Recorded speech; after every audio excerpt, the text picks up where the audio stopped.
تو قبر میں میری سفارش ہوگی، قیامت کے دن شفاعت اور جنت میں آپ صلی اللہ علیہ وآلہ وسلم کے ساتھ ہوگا۔ تو ناظرین محترم، یہ تسبیح درود پاک کی تسبیح ہے جسے آپ دن کے کسی بھی حصے میں پڑھ سکتے ہیں۔ آپ صبح نماز فجر کے بعد پڑھنا چاہیں تو پڑھ لیں، نماز ظہر، عصر، مغرب، عشاء کسی وقت کسی بھی نماز کے بعد پڑھنا چاہیں تو آپ پڑھ سکتے ہیں۔ اگر نماز کے بعد نہیں پڑھ سکتے تو آپ چلتے پھرتے بھی آپ کو جب جہاں جیسے وقت مل جائے اس تسبیح کا عمل کر سکتے ہیں۔ یہ تسبیح درود پاک کی بہت ہی پیاری تسبیح ہے جسے آپ کثرت سے پڑھ سکتے ہیں۔ ایک بار ثواب کی نیت سے میرے ساتھ بھی پڑھ لیں۔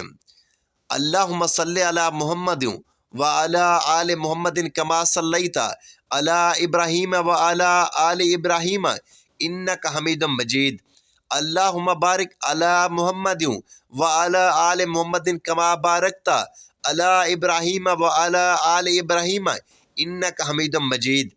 یہ درود پاک کی تسبیح آپ چلتے پھرتے اٹھتے بیٹھتے جب جہاں جیسے آپ کو وقت مل جائے آپ نے پڑھتے رہنا ہے۔ ایک مقام پر ارشاد فرمایا گیا کہ جو شخص مجھ پر جمعہ کے دن 100 مرتبہ درود بھیجے گا اللہ تعالیٰ اس کے 100 حاجات کو پورا فرما دے گا، جن میں سے 70 آخرت کی اور 30 دنیا کی ہوں گی۔ نبی کریم صلی اللہ علیہ وآلہ وسلم نے فرمایا بے شک تمہارا درود مجھ تک پیش کیا جاتا ہے۔ تو صحابہ کرام رضوان اللہ علیہ اجمعین نے عرض کیا یا رسول اللہ صلی اللہ علیہ وآلہ وسلم، کیا آپ کے وصال کے بعد بھی؟ تو آپ صلی اللہ علیہ وآلہ وسلم نے ارشاد فرمایا کہ ہاں، بے شک اللہ نے انبیاء کے جسم کو زمین پر حرام قرار دیا ہے، پس ان کے جسم سلامت ہوتے ہیں۔ ایک اور روایت میں آتا ہے کہ جو شخص خلوص دل سے مجھ پر درود پاک پڑھتا ہے اللہ تبارک و تعالیٰ اس پر 10 رحمتیں نازل فرماتا ہے اور فرشتے اس شخص کے لیے مغفرت کی دعا کرتے ہیں۔ ان سب بشارتوں کو سن کر دل یہی چاہتا ہے کہ ہر لمحہ ہر گھڑی درود پاک کے مٹھاس سے اپنی زبان تر رکھیں تاکہ دنیا کی مصیبتوں سے بھی نجات پائیں اور آخرت کی کامیابیوں سے بھی سرفراز ہوں۔ آخر میں اللہ تبارک و تعالیٰ سے دعا ہے کہ اللہ تعالیٰ ہم تمام مسلمان بہن بھائیوں کو کثرت سے درود پاک پڑھنے کی توفیق عطا فرمائے اور ہمارا خاتمہ ایمان پر فرمائے، آمین یا رب العالمین۔ ناظرین محترم، اگر آپ کو ہماری ویڈیو اچھی لگے تو ویڈیو کو لائک اور دوستوں میں شیئر ضرور کریں اور کمنٹ باکس میں اپنی قیمتی رائے کا اظہار ضرور کریں۔